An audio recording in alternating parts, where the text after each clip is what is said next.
Hi అండి, welcome to simple life with money. నమస్తే అండి.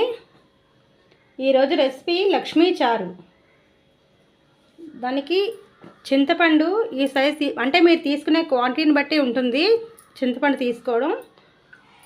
నేను ఈ సైజ్ తీసుకున్నాను చింతపండు.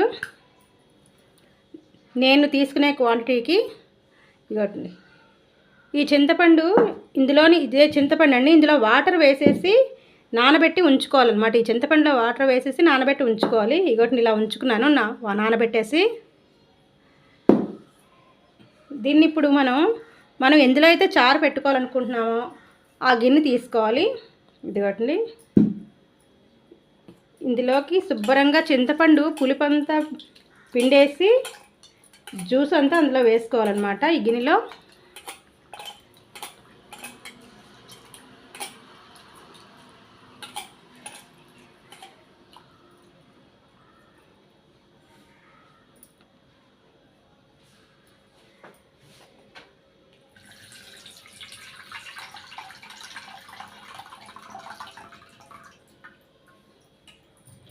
ఇలా అన్నమాట. మళ్ళీ వాటర్ వేసుకుందాం. ఇందులో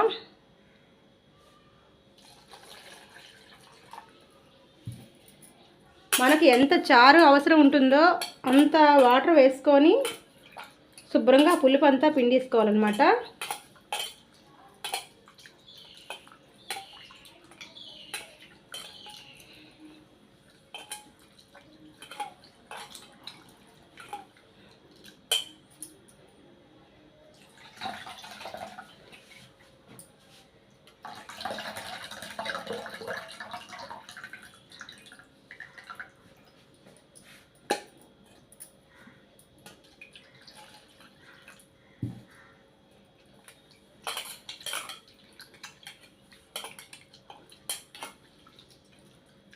ఇలా శుభ్రంగా పిండుకోవాలి.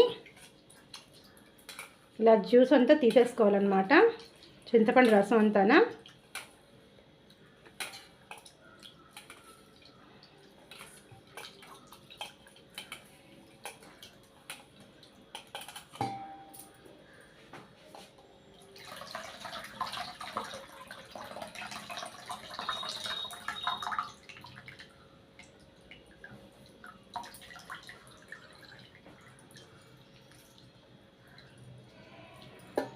ఇవ్వండి, ఇలా తీసుకున్నాను.